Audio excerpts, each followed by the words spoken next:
Querido Señor, queremos expresarte nuestro agradecimiento al permitirnos una vez más presentarnos delante de ti. Hemos venido a recibir tu bendición. Hemos venido a suplicarte nuestro perdón. Y hemos venido a pedirte que tú abras nuestro corazón y nuestra mente para que podamos comprender el mensaje que tú nos quieres mandar. Gracias, Señor, por todo ello. Nos acordamos también de los enfermos, de los necesitados, de los que pasan por problemas, y te los encomendamos a ti, pues te lo pedimos en el nombre y por los méritos de tu Hijo Jesús. Amén.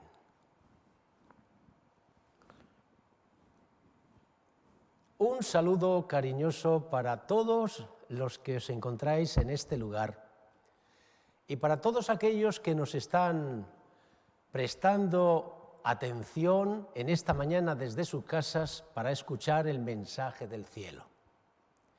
Deseo de corazón que Dios pueda bendecirnos grandemente a todos y pueda concedernos nuestras peticiones, pueda solventar nuestras necesidades y pueda abrir los caminos allí donde nosotros los veamos cerrados.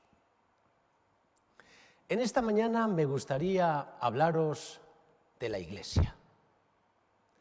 Como veis, vamos a hablar de un tema que nos resulta a todos muy familiar, porque ¿quién no sabe lo que es la Iglesia? Pero ya sabéis lo que dice el dicho, que a veces las cosas que son más familiares, con el tiempo, con la rutina, con la costumbre, finalmente se pueden convertir en grandes desconocidas. Por eso, a mí me gustaría lanzarte la primera pregunta de esta mañana. ¿De verdad que tú conoces bien lo que es la Iglesia? Yo te invito a seguir el tema de esta mañana para que puedas verificar si hay alguna cosa o hay algún detalle que tengas que ajustar en lo que tú conoces de la Iglesia.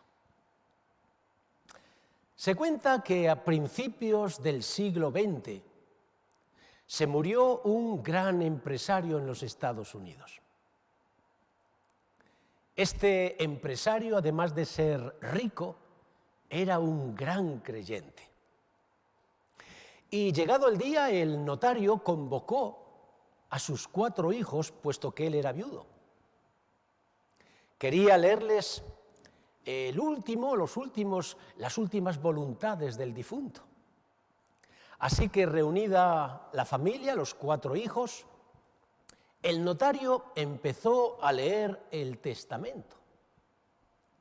Y el testamento decía lo siguiente: a mi hijo pequeño, el menor, el cuarto, le dejo mi empresa de construcción más $100,000.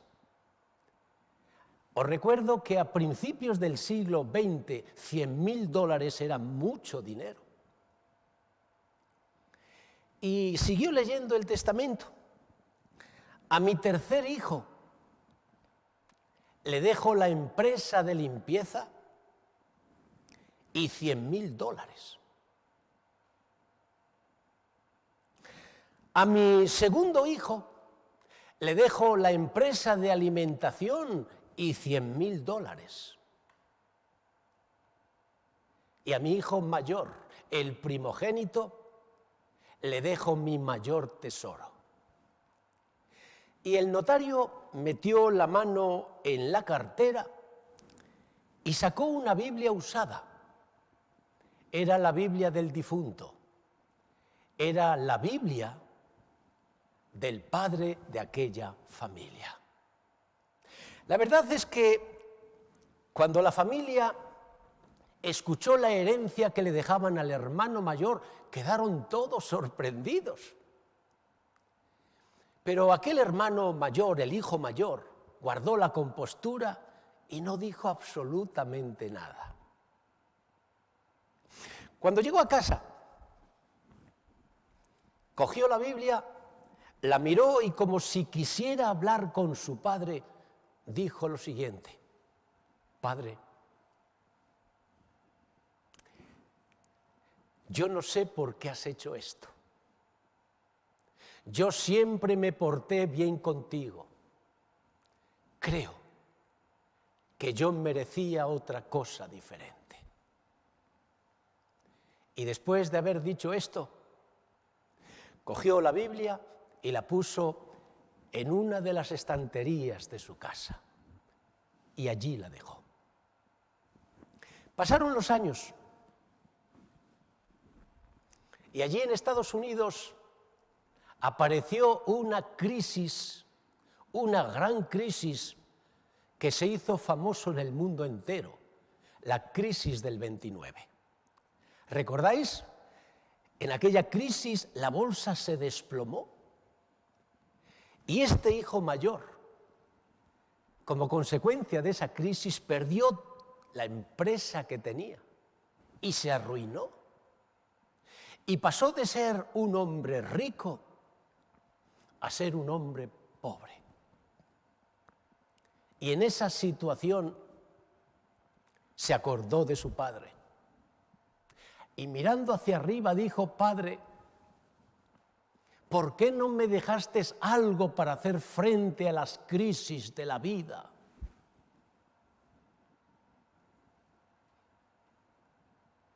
Cuenta la historia que pasaron los años y aquel hijo mayor, el primogénito de la familia, siempre fue un hombre pobre. Desde el 29 que se arruinó, siempre fue un hombre pobre. Y cuando ya se hizo un anciano, pasaron unos cuantos años, viendo que ya le quedaban pocos días de vida, se acordó de nuevo de su padre. Y fue a aquella estantería donde estaba la Biblia de su padre y por primera vez, la cogió y la abrió.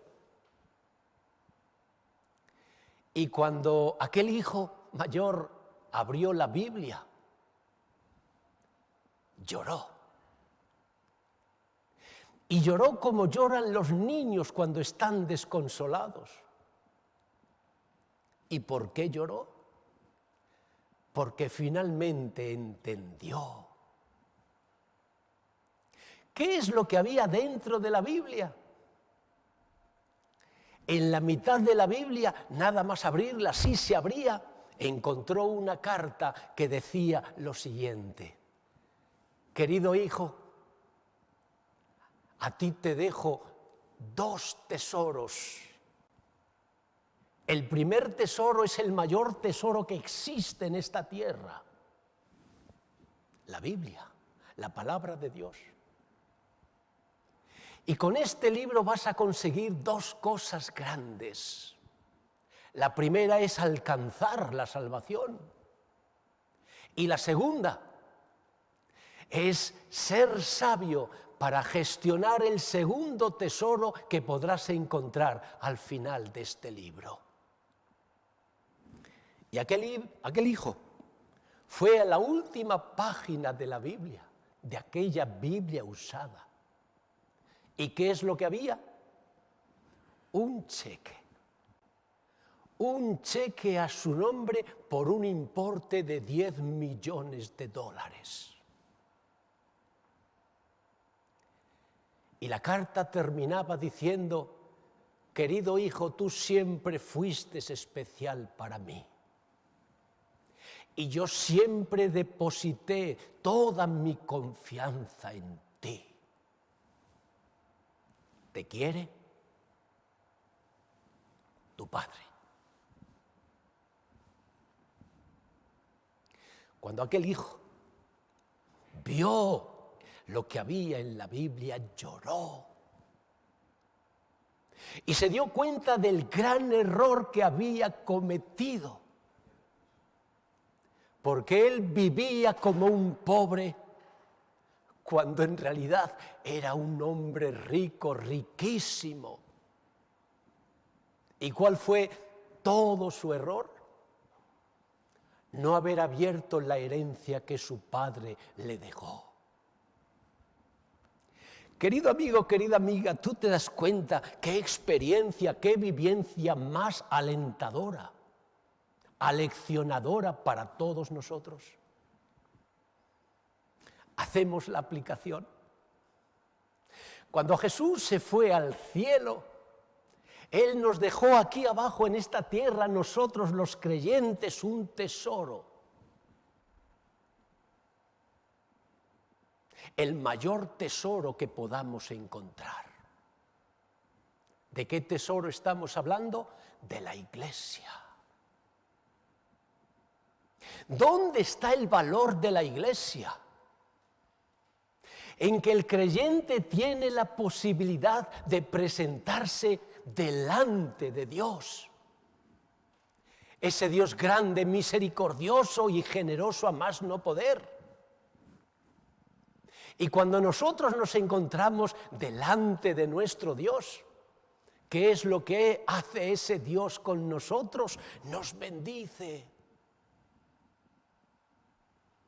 ¿Y qué es la bendición de Dios?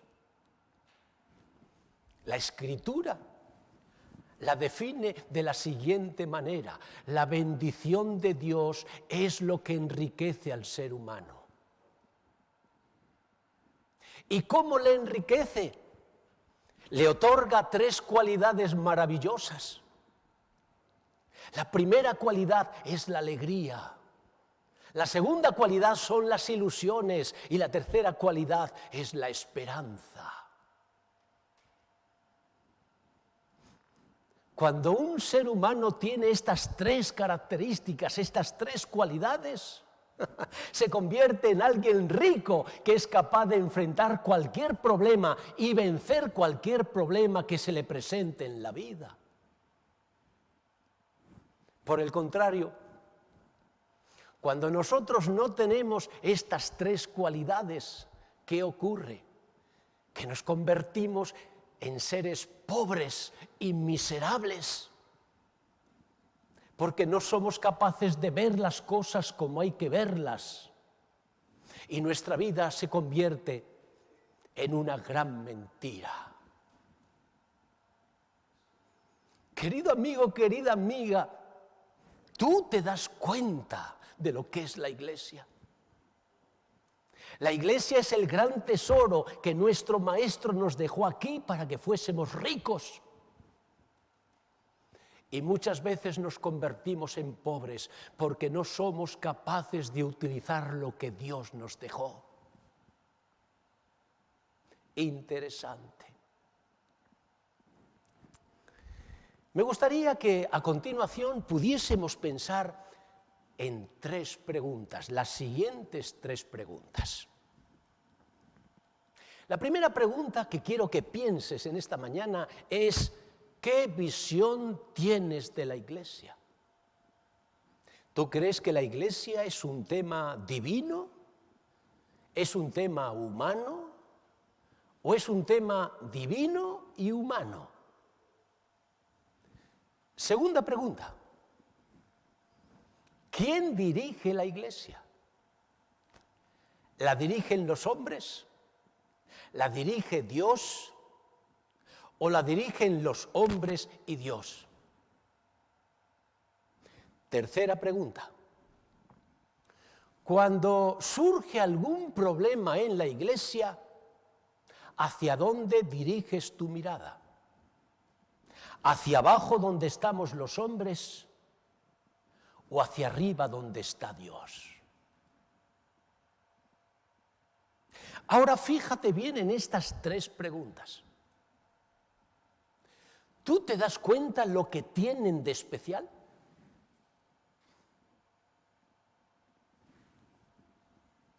Si te fijas bien, te darás cuenta que ninguna de estas preguntas puede ser respondida automáticamente. Requieren reflexión. Porque no se trata de responder de una forma formal para quedar bien. De lo que se trata es que cada uno tiene que descubrir lo que tiene aquí dentro y lo que tiene aquí dentro en relación con la Iglesia. Por eso, para poder responder estas 3 preguntas, tenemos que hacernos otras 3 preguntas. Presta atención. Primera pregunta. Cuando surge algo criticable en la Iglesia, ¿tú qué es lo que criticas? ¿Ese algo que es criticable o criticas la Iglesia? Segunda pregunta. Cuando hablas de la Iglesia, ¿tú utilizas términos como me gusta, no me gusta, me apetece, no me apetece? Tercera pregunta. Cuando tú estás dentro de la Iglesia, a veces tienes la sensación de aburrimiento y miras el reloj y quieres que todo termine para que puedas marcharte a tu casa. Si tú estas 3 preguntas respondes con un sí, ¿sabes lo que quiere decir? Que para ti la Iglesia es un tema humano. Porque las cosas humanas se pueden criticar, pero las cosas de Dios no son criticables. Por eso, amigo mío, cuán importante es descubrir no una respuesta teórica, sino qué es lo que tú tienes dentro de tu corazón y de tu mente en relación con la Iglesia. Y ahora nos vamos a adentrar en otro tema. ¿Sabéis que hace unos 9 o 10 años yo estudié el tema de los templos? Y en ese estudio yo llegué a la conclusión de que el templo, los templos, eran el gran engaño del enemigo. Han pasado 9, 10 años y yo he vuelto a investigar y a estudiar este tema. Y tengo que reconocer que la conclusión a la que yo llegué hace esos 9 o 10 años estaba equivocada. Los templos no es el gran engaño del enemigo. El templo es la gran bendición de Dios para el creyente. Y voy a intentar explicarlo para que todos podamos entender el por qué he llegado a esta nueva conclusión. Cuando tú escuchas la palabra templo, ¿en qué piensas? Y automáticamente nuestra cabeza piensa en edificios. Y a mí me gustaría que fueses un poquito más lejos. Que no pienses templo como edificio, sino el templo como un lugar. Un lugar. Por eso la definición que me gustaría dar a templo sería esta que veis aquí. El templo como un lugar donde el creyente va a adorar a su Dios. Puede ser cualquier lugar, pero entendamos que el templo no tiene por qué ser un edificio, sino un lugar donde el creyente adora a su Dios. Y el lugar donde el creyente adora a su Dios, ¿cómo lo llamamos? Lo llamamos iglesia. Por eso yo, a continuación, lo que voy a hacer es una panorámica, visión general de la iglesia que nos da la Escritura. Entendiendo, como hemos dicho, la iglesia no como un edificio, sino como un lugar de adoración. Muy bien, cuando nosotros cogemos el Antiguo y el Nuevo Testamento, ¿qué es lo que vemos? Que en el Antiguo Testamento todo el interés se centra en un pueblo, el pueblo de Israel. Pero cuando vamos al Nuevo Testamento vemos que todo el interés se centra en la iglesia. Y la pregunta es, ¿por qué esta diferencia? ¿Por qué en el Antiguo Testamento tenemos un pueblo, pero en el Nuevo Testamento tenemos la iglesia? En el Antiguo Testamento, ¿qué es lo que importaba? Lo que importaba era una cultura. Mientras que en el Nuevo Testamento, ¿qué es lo que importa? Es una familia. ¿Sabes qué es lo importante de una cultura? La forma de pensar. ¿Y sabes qué es lo más importante en una familia? La forma de sentir. ¿Tú te das cuenta que hay como una progresión que va desde el Antiguo Testamento al Nuevo Testamento? Se cumple ese texto tan bonito de la Escritura que dice que el camino de los justos, que el camino de los creyentes es como la luz de la aurora, que va en aumento hasta que el día es perfecto. Así que vemos que dentro del plan de Dios hay como un progreso. ¿Dónde se reunían en el Antiguo Testamento los creyentes? Y tenemos que decir, en el santuario. ¿Dónde se reunían en el Nuevo Testamento los creyentes? Y tenemos que decir, en la iglesia. Y ahora fíjate bien. ¿Dónde estaba la iglesia antes del pecado? Y yo repito, estamos hablando de la iglesia no como un edificio, sino como un lugar de adoración a Dios. ¿Dónde estaba la iglesia antes del pecado? Y tenemos que decir que la iglesia estaba en el Edén. Tú fíjate en la Escritura y te darás cuenta que siempre que el Creador se encontraba con la criatura, con Adán y Eva, era en el Edén, no era fuera del Edén, en cualquier parte de la tierra. Pero es que cuando Adán y Eva cada sábado se reunían para adorar a Dios, ¿dónde lo hacían? En el Edén, porque el Edén era el lugar de adoración. ¿Qué ocurre cuando entra el pecado y Adán y Eva son expulsados del paraíso? ¿Dónde está la iglesia? En el Edén. Es verdad que no podían entrar en el Edén porque allí estaba el árbol de la vida y no podía el pecador comer de ese fruto. Pero si tú te fijas en la Escritura te darás cuenta que tanto Adán como Eva, como Caín, como Abel, iban a adorar a Dios a través de los sacrificios a la puerta del Edén. Interesante. Pero ahora fijaros, vamos hasta el final de todo, cuando el pecado termine. Cuando Jesús venga por nosotros, por su gracia nos lleve con él al cielo, pasemos el milenio, se ha destruido el pecado, recreada la tierra, y entonces viviremos en la tierra. La pregunta, en esa tierra renovada, ¿va a haber iglesia? Y la respuesta es sí. ¿Y cuál será la iglesia en la tierra renovada? Y tenemos que decir que la iglesia será la nueva Jerusalén. ¿Te acuerdas de ese texto tan bonito que escribe el Señor a través de Isaías, donde dice, y de sábado en sábado vendrán todos a adorar delante de mí, dijo Jehová? ¿Qué es lo que tendremos que hacer todos los habitantes que estemos en la tierra? Ir a la iglesia. ¿Y dónde estará la iglesia? En la nueva Jerusalén, donde está el Edén.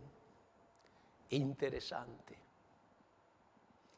Ahora fijaos en lo siguiente, porque la palabra clave de iglesia es adoración, lugar donde el creyente va a adorar a su Dios. ¿Sabéis que tenemos que ampliar el concepto de adoración? A veces pensamos que la adoración es postrarse y en realidad es mucho más. Por eso se dice que la adoración puede ser silenciosa o puede ser con actividad. Por ejemplo, lo que tú estás haciendo ahora, escuchando con atención el mensaje del cielo, ¿eso qué es? Adoración. Cuando tú vienes a la iglesia y te pones a pensar en tu vida y en tu relación con Dios, ¿eso qué es? Adoración. Cuando tú vienes a la iglesia y en los tiempos muertos abres la Escritura para ponerte a leer algún mensaje que Dios te dé, ¿eso qué es? Adoración. Adoración silenciosa. Pero otras veces adoramos con actividad. Por ejemplo, todos los que trabajáis y servís en la iglesia estáis adorando a Dios con vuestro trabajo. Diáconos, diaconisas, maestros de escuela sabática, predicadores. ¿Qué es eso? Adoración. Cuando por la mañana venimos a la iglesia y nos ponemos a cantar el himno o los himnos, ¿qué es eso? Adoración.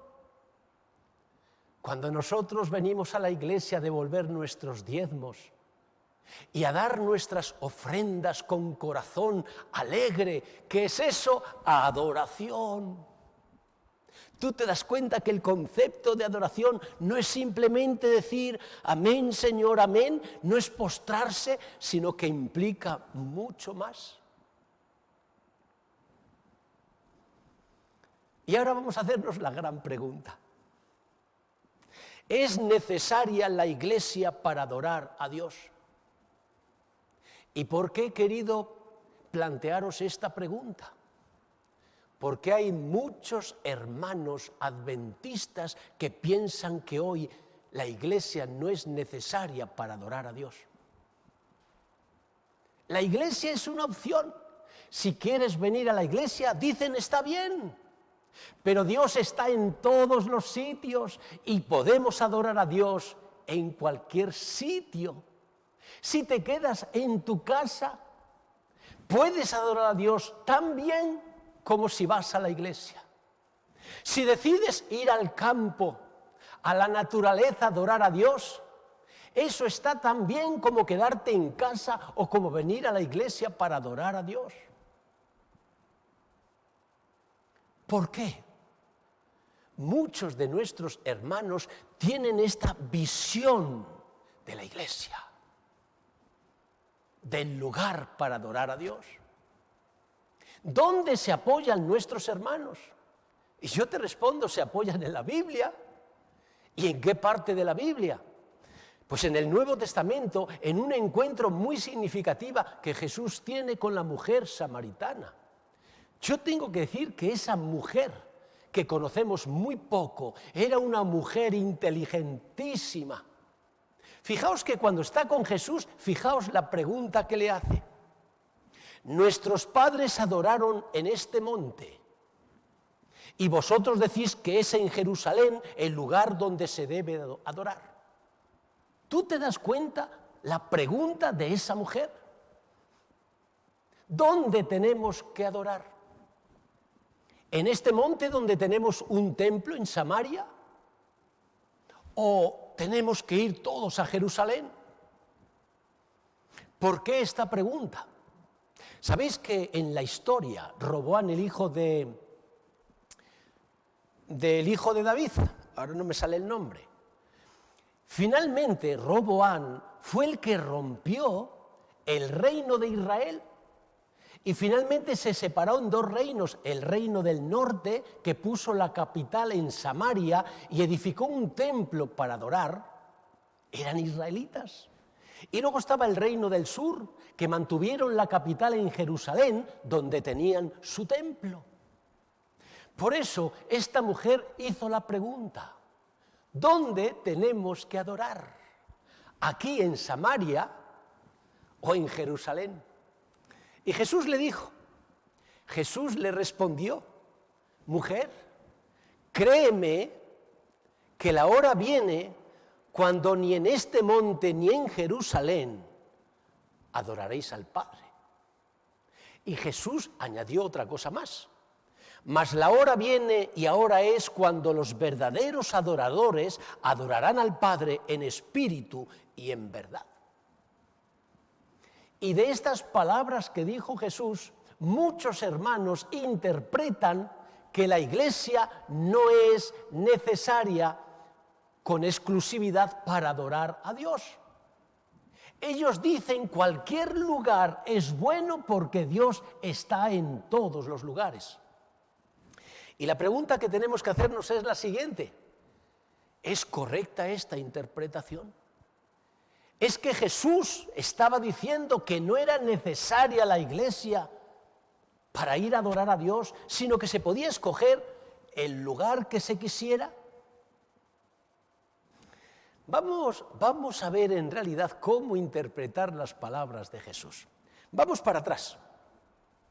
Cuando Jesús le responde a la mujer samaritana, le dice: mujer, créeme que la hora viene cuando ni en este monte ni en Jerusalén adoraréis al Padre. ¿Es que Jesús estaba diciendo que ya se iban a dejar los lugares en lo que era el templo para adorar a Dios? No. ¿Qué es lo que está haciendo aquí Jesús? Jesús se está adelantando al tiempo. Jesús está hablando de lo que va a ser en el futuro. Porque fijaos, en el Antiguo Testamento, en la mentalidad y el tiempo, cuando Jesús habla a la samaritana, había lo que se llamaba la exclusividad. Un pueblo, y en ese pueblo había un templo, y Dios había dicho que mi pueblo solamente se reuniría en el templo de Jerusalén. Exclusividad. Pero es que cuando vamos al Nuevo Testamento no nos encontramos con un pueblo ni con un templo, nos encontramos con una familia, pero una familia muy particular. No es una familia de exclusividad, es una familia que se extendería por todo el mundo. Y entonces ya no sería viable que de todo el mundo cada sábado viniesen a Jerusalén para adorar a Dios. Eso era un imposible. Por eso en la Escritura vemos como una gradación, una progresión, un cambio. Y Jesús estaba hablando del cambio que se produciría, que del pueblo, de la exclusividad, del templo, del santuario, se pasaría a una familia. Se pasaría a una familia que ocuparía toda la tierra. Vamos a mostrar que la interpretación que os estoy dando es la correcta. Y para eso tenemos que ir al libro de Hechos. Y en el libro de Hechos, ¿qué es lo que vamos a ver? Otra gradación en el que poco a poco se va mostrando lo que Jesús intentaba decirle a la mujer samaritana. Fijaos, en el libro de Hechos hay 3 situaciones que merecen nuestra atención. La primera es el Pentecostés. Desde el principio, sabéis que el capítulo 1 habla de la resurrección de Jesús, que estuvo, pero el capítulo 2 es el Pentecostés, es lo primero del libro de Hechos. ¿Y qué es lo que ocurre en el Pentecostés? Se nos habla de que había 120 personas.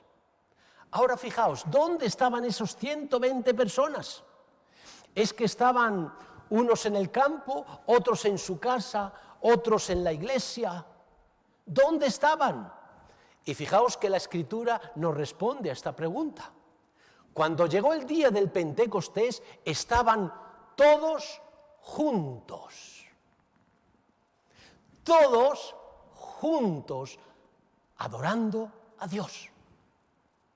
¿Tú te das cuenta que los discípulos que estuvieron con Jesús no entendieron que cuando Jesús se fuera ya la iglesia no era necesaria para adorar a Dios?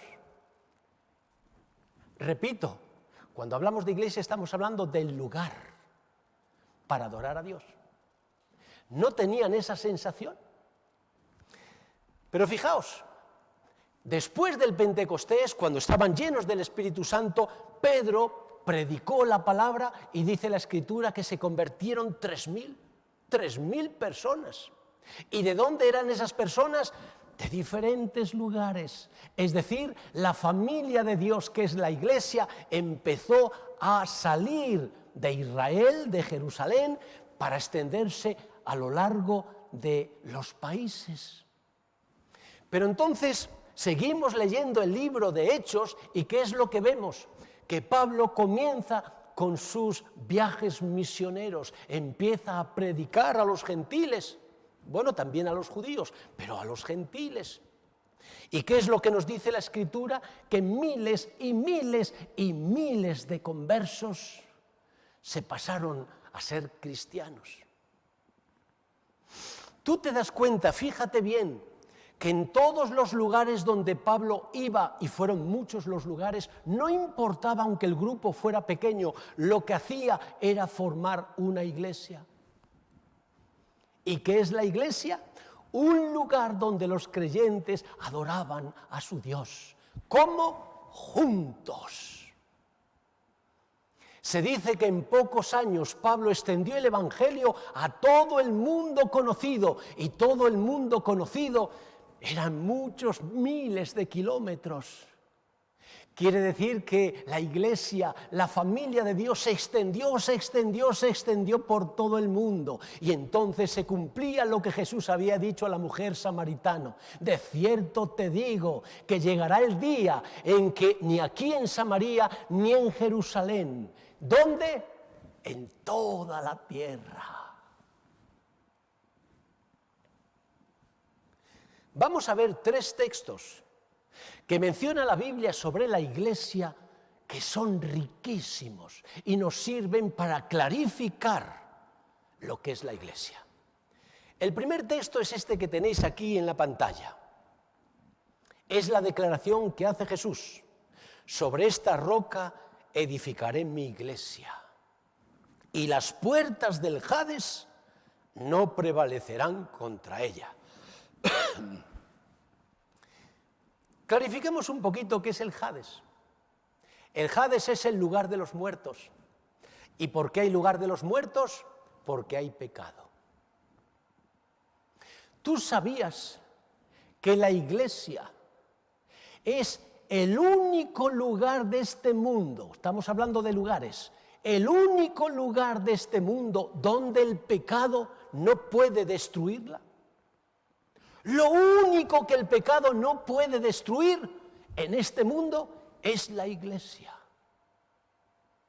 Hay mucha gente que mira a la iglesia, la critica porque dice: en la iglesia hay pecado, hay hipocresía, hay gente mala, Pero hay una pregunta que no se plantean. ¿Cómo es posible, si la iglesia somos tan malos, que es verdad que somos malos, cómo es posible que la iglesia sigue manteniéndose en alto? A pesar de los ataques, a pesar de los problemas tan grandes que puedan existir, la iglesia sigue y sigue y sigue. A pesar de que el enemigo intenta atacarla para destruirla. ¿Cómo es que la iglesia continúa? Solo tiene una explicación. Porque está edificada sobre la roca. ¿Y quién es la roca? Jesucristo. ¿Y esto qué quiere decir? Que la iglesia es una institución divina. ¿Tú lo has escuchado bien? La iglesia es una institución divina, como el sábado. Es decir, la iglesia es de Dios. Es verdad que en la iglesia hay hombres. Es verdad que como personas pecadoras que somos cometemos muchos errores, pero no te confundas. Una cosa somos los creyentes que fallamos y otra cosa es la iglesia que Jesús fundó. Y esa iglesia como una institución divina, cuando el enemigo quiere destruirla o atacarla, no puede hacer nada. Por eso el texto bíblico dice: el Hades, la muerte, el pecado, no prevalecerán contra ella. Interesante. Segundo texto. Fijaos, y el Señor añadía cada día a la iglesia los que habían de ser salvos. ¿Qué es lo que nos está diciendo este texto? que Dios creó la Iglesia como medio de salvación del creyente. ¡Qué interesante! Así que fíjate, cuando se habla de la Iglesia tenemos que ampliar también nuestro campo de visión, porque hay dos iglesias diferentes. Una es la visible y otra es la invisible. ¿Cuál es la iglesia visible? Es la iglesia con la que Dios trabaja de forma directa, y la Escritura nos dice cuáles son las características que identifican a la iglesia verdadera, al remanente final. ¿Qué es la iglesia invisible? No es una iglesia, son personas. Son aquellas personas que buscan a Dios con todo su corazón.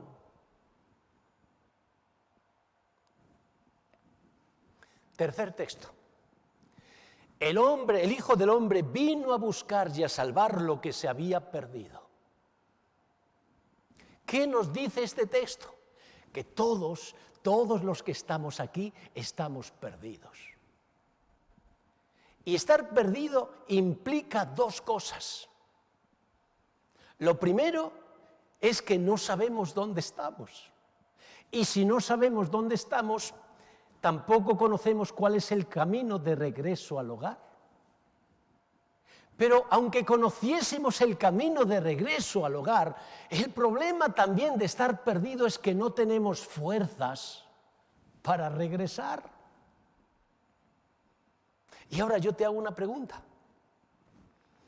Cuando tú te miras a ti mismo, ¿cómo te ves? ¿Te ves bien? ¿Te ves siendo autosuficiente y no dependiendo de nada ni de nadie? ¿Te ves retratado en ese texto de Apocalipsis 3 que dice: porque yo soy rico, me he enriquecido y no tengo necesidad de nada? ¿Es así como tú te ves? Querido amigo y querida amiga, el gran problema que tenemos los seres humanos es que nuestro corazón es engañoso. Y cuando nos miramos a nosotros mismos, nos vemos no como somos, sino como nos gustaría ser. ¿Cómo somos en realidad? Yo quiero mostrarte esta imagen, porque el que pintó esta imagen recoge muy bien cuál es la situación de todos nosotros. Nosotros somos personas perdidas, que no sabemos, no conocemos, no vemos, no entendemos. Creemos que somos fuertes, pero somos débiles. No tenemos fuerza para levantarnos, no tenemos fuerza para resistir los ataques del enemigo. No podemos nada. Por eso me encanta esta imagen. Y esta imagen nos muestra dos cosas. La primera cosa es cuánto necesitamos todos la iglesia. Y segundo, cuánto necesitamos todos venir ante la presencia de Dios para que Dios nos coja, para que Dios nos proteja, para que Dios nos dirija, porque nosotros no somos capaces de hacerlo.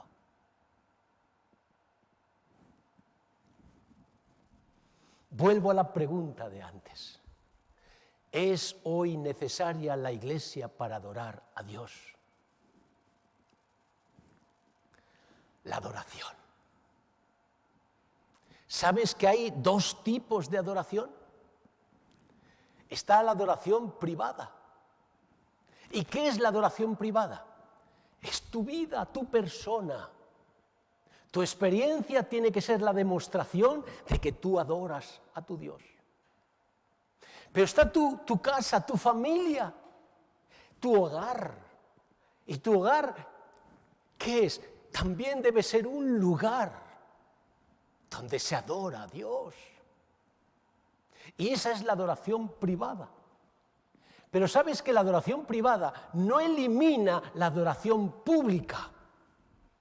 Por eso qué bueno ese texto que el Señor le inspiró a Pablo cuando escribiendo a los hebreos dijo: No dejemos de congregarnos como algunos tienen por costumbre, sino animémonos unos a otros, y con mayor razón ahora que vemos que aquel día se acerca. ¿Sabes lo que Pablo intenta decirnos, o el Señor intenta decirnos? Que a medida que nosotros nos acerquemos al tiempo final del final, con más razón tenemos que reunirnos juntos para adorar a nuestro Dios. La separación, la individualidad no funcionará. No dejéis de reuniros como algunos tienen por costumbre, sino en la medida que se acerque vuestro final, animaos para reuniros juntos. ¿Sabéis que cuando uno viene a la iglesia a adorar a Dios hay tanta riqueza? Por ejemplo, ¿qué es lo que hace Dios contigo? Te recrea, te llena de vida, te levanta el ánimo. Segundo, cuando venimos a la iglesia aprendemos. Uno encuentra motivos ¿para qué? Para leer, para estudiar, para investigar, para contrastar, para descubrir. Tercero, cuando nosotros venimos a la iglesia para servir a los demás, ¿qué hacemos? Desarrollamos los dones que Dios nos dio. No los enterramos, sino que los ponemos a funcionar. Y cuarto, cuando venimos a la iglesia pulimos nuestros defectos. Porque a veces todos siendo imperfectos, ¿qué es lo que a veces saltan chispas? Malos momentos, reacciones, discusiones. Y sabes que Dios aprovecha eso, ¿sabes para qué? Para mostrarte cuáles son tus defectos. Y Dios te da la posibilidad y la ayuda para que tú pulas esos defectos. Ahora imagínate, dejamos de venir a la iglesia, no nos congregamos a la iglesia. Atención, porque esto que poseemos cuando venimos a la iglesia lo empezamos a perder. Si no vienes aquí ante la presencia de Dios como una familia, no la familia de sangre, sino como una familia de Dios, ¿qué pasa? Que tu ánimo empezará a hundirse, a deshacerse, a aminorar. Segundo, que dejarás de aprender, porque la religión en solitario no te motiva ni para leer, ni para estudiar, ni para investigar, ni para comparar, ni para pulir tus creencias. Finalmente dejas de leer y empiezas a olvidar. Tercero, cuando dejas de reunirte en la iglesia, no puedes desarrollar tus dones, porque ¿cómo los vas a desarrollar? Y cuarto, cuando dejas de venir a la iglesia, en lugar de pulir y reducir tus defectos, se aumentarán. Por eso, qué importante el consejo que Dios nos da. No dejéis de reuniros como algunos tienen por costumbre. Y yo termino. Y quiero terminar con las 3 preguntas con las que comencé.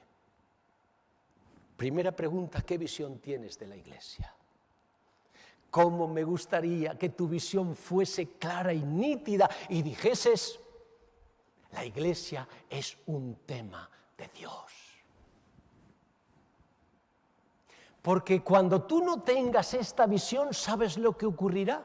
Que cuando surja un problema en la iglesia, tú terminarás abandonando la iglesia. Porque en el fondo crees que la iglesia es humana. Y si los hombres te tratan tan mal, ¿para qué estar en un sitio donde no te quieren? Por eso es bueno tener una imagen adecuada. La iglesia es el lugar donde tu Padre se encuentra contigo, que te quiere, que te aprecia. Tú no puedes nunca, por un problema entre hombres, abandonar la iglesia. Segundo, ¿quién dirige la iglesia? Sabéis que cuando yo estuve en la administración, yo me hice un planteamiento muy interesante. Yo pensaba en este campo, en la Unión Española. Yo me decía, ¿qué pasaría si por una persecución nos cogiesen a todos los líderes de iglesia? Y ahí están los administradores, están los pastores, están los ancianos de iglesia, están los responsables de...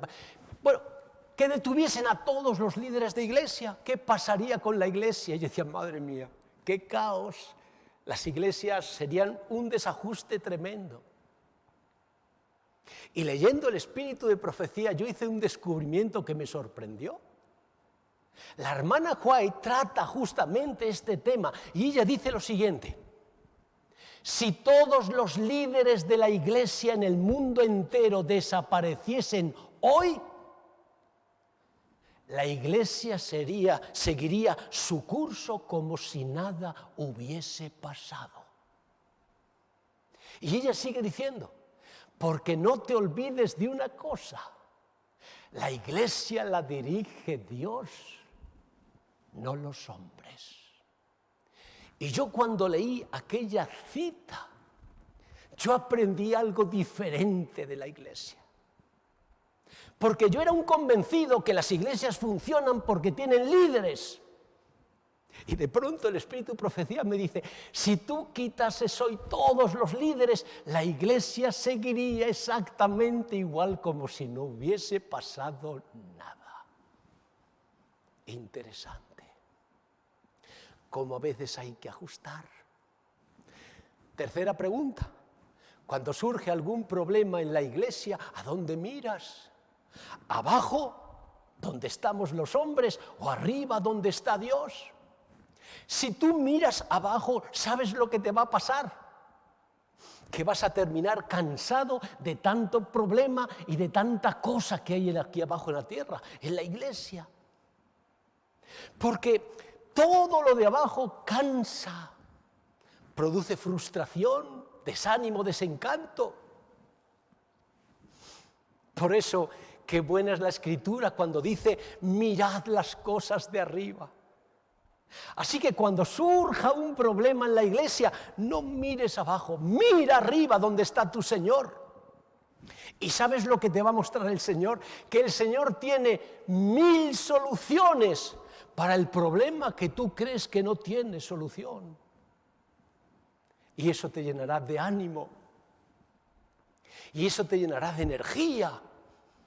Y eso te llenará de fuerza al saber que la iglesia no somos los hombres, sino es Dios. Y lo último que quiero mencionar. Yo comenté al principio, si tú de verdad sabías bien lo que era la iglesia. Yo no sé si después de escuchar lo que has escuchado, lo que hemos dicho, no tendrás que ajustar alguna pieza en tu conocimiento de la iglesia. Y a mí me gustaría que te quedases con una cosa. La iglesia es el gran tesoro que Jesús nos dejó. Y ese tesoro es valiosísimo. ¿Y dónde está su valor? En que tenemos la posibilidad de presentarnos delante de Dios. Y cuando uno se presenta delante de ese Dios grande, misericordioso y generoso, Dios nos bendice. Y repito, como dice la Escritura, la bendición de Dios es lo único que puede transformarte de pobre a rico. Y la riqueza del hombre, no lo olvides, no está en el dinero, no está en las posesiones, sino está en lo que Dios nos da en su bendición. La alegría, las ilusiones y la esperanza. Con esas tres cosas podrás hacer frente a los problemas y vencerlos. Que Dios nos bendiga a todos para entender que la iglesia Desde que Jesús la fundó hasta que Jesús venga, seguirá siendo el gran tesoro, el tesoro de mayor valor en esta tierra. Que así sea. Amén.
Y ahora os invito a inclinar vuestros rostros para recibir la bendición del Señor.